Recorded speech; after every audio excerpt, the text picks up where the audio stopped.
In this video, we are looking at the second part of Osteogenesis Imperfecta. Here we'll be dealing on the topics, the diagnostic measures, the treatment modalities, any preventive methods, the potential complications, and the prognosis of OI. Hi, I'm Sharon. I'm working as an associate professor at M College of Nursing. The following are the objectives that we'll be addressing in this video. Osteogenesis imperfecta is a group of potentially life-threatening genetic disorders that affect the development of normal collagen cells and result in bone fragility. Hence the name brittle bone disease. This can result in serious neurological, cardiopulmonary, and musculoskeletal complications. However, there are a variety of genetic mutations and disease severities that are possible. Look at the lab tests that are useful in detecting OI. Genetic testing may be used for mutations in genes such as POL1A1 or POL1A2. Additional lab tests may include chorionic villus biopsy, amniocentesis during pregnancy, which we'll be dealing with in the next slide. We can also check the alkaline phosphatase levels. The reason why this is checked is the values are usually typically normal or slightly elevated. While ALP is crucial for bone mineralization, the primary defect in OI is in the collagen matrix and not the enzyme itself. OI patients generally have sufficient active ALP, though histochemical studies may show reduced localization in OI osteoblasts, suggesting potential functional or quantity differences at the tissue level. Let's look at the prenatal testing. It involves non-invasive and invasive tests that are used during pregnancy for the identification of OI and other birth anomalies. The non-invasive prenatal testing, NIPT, uses fetal DNA from the mother's bloodstream for prenatal testing of OI. It is used from the 7th to 10th week of gestation. The next one is ultrasound. It allows to discover severe OI cases from 20th week of gestation non-invasively. The next is chorionic villus sampling. This is an invasive sampling of the placental tissue for further genetic analysis of OI. This is used from 10 to 12 weeks of gestation. Next is chordosynthesis. It is an invasive sampling of umbilical cord blood for further OI genetic analysis. This is used from 22nd to 24th weeks of gestation. The last one is amniocentesis. This is an invasive sampling of amniotic fluid for further OI genetic analysis used from 15 to 20th weeks of gestation. Imaging tests. Imaging tests that are used to diagnose OI include X-rays to diagnose vertebral and long bone fractures, neurological imaging tests to diagnose and evaluate neurological complications such as hydrocephalus. Diagnostic tests and procedures. Cardiac diagnostic tests and procedures to diagnose any cardiac complications. Pulmonary function tests to diagnose and monitor respiratory complications. Sleep study with capnography for obstructive sleep apnea and or as a substitute for pulmonary function tests in young children. Neuropsychological tests for patients with cognitive impairment and social behavior, learning, or emotional difficulties. These can be done to find out other complications that are caused due to OI. Let's considerations. Interprofessional care is required for patients with OI, including neurology, cardiology, pulmonology, psychiatry, audiology, pain management, orthopedic surgery, and rehabilitation. Pharmacological therapies include growth hormones, calcium, and bisphosphonates to improve bone mass density and reduce the risk of fractures.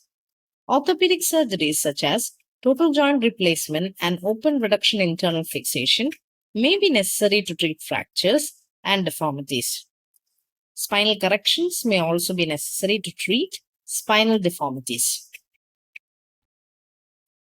Experimental procedures and new therapies are also taken into consideration in the treatment of OI.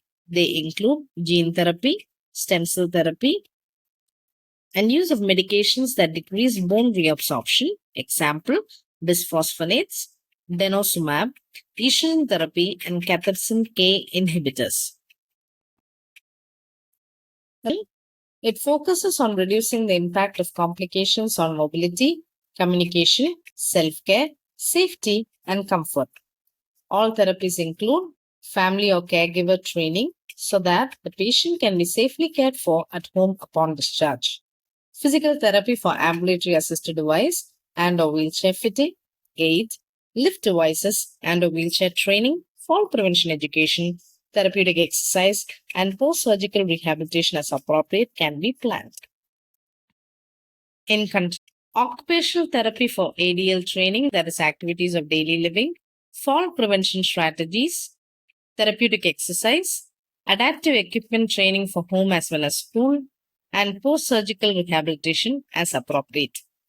Speech therapy for swallowing evaluation and therapy, augmentative and alternative communication evaluation and training as appropriate. Cochlear implants may be indicated for patients with hearing loss. Psychological counseling can be done to provide emotional support, enhance coping skills, and promote functional abilities. Let's look at the potential complications of OI. Complications of OI may vary depending upon the type of genetic mutation and may include limited lifespan and functional level, neurological complications such as macrocephaly, which is abnormally enlarged head, hydrocephalus. Here, there is too much CSF or cerebrospinal fluid buildup in the brain's cavities, which are otherwise called ventricles, causing increased pressure on the surrounding brain tissue. Blindness, headache, dysphagia, that is difficulty in swallowing, hearing loss, impaired sensation, and platybasia, which is an abnormal congenital or acquired flattening of the base of the skull, where the upper part of the cervical spine pushes the skull base upward. Cardiopulmonary complications include mitral valve prolapse, cardiovascular disease, aortic regurgitation, pneumonia, asthma, infections, and restrictive pulmonary disease. GI complications include constipation and gastroesophageal reflux disease. Adverse psychological responses that can occur are fear, depression, and anxiety. Musculoskeletal complications include tendon ruptures, osteoarthritis, bony deformities, chronic pain, dentinogenesis imperfecta, which is a genetic disorder that affects the dental layer of the teeth, causing internal structural issues, osteoarthritis, and weakness. Prevention of OI. Genetic testing and counseling are advised for couples who have a relative with OI. There is no prevention of OI as it is a genetic disorder. Prognosis, which means the outcome of a disorder. There are several factors that can influence it. In this case, let's look at the type of OI. This is the most important factor. Type 1, which is a mild form, people can expect a normal lifespan. Type 2, it is severe, often leads to death in the first year of life. Type 3 is associated with significantly shortened lifespans and severe deformities. Type 4, the severity varies, but life expectancy is generally moderately reduced. Next is the fracture history. It depends upon the age of onset and frequency of fractures that are significant indicators of mobility and overall outcome. Next, respiratory status. Respiratory failure is a frequent cause of death in people with severe OI. Next is the severity of skeletal deformities. Severe bone deformities such as spinal curvature and barrel chest are linked to a poorer outlook. And early motor milestones. Achieving early motor skills like sitting is associated with the ability to walk. References for this part of the Osteogenesis Imperfecta video. Thank you for the patient listening. Hope it was useful.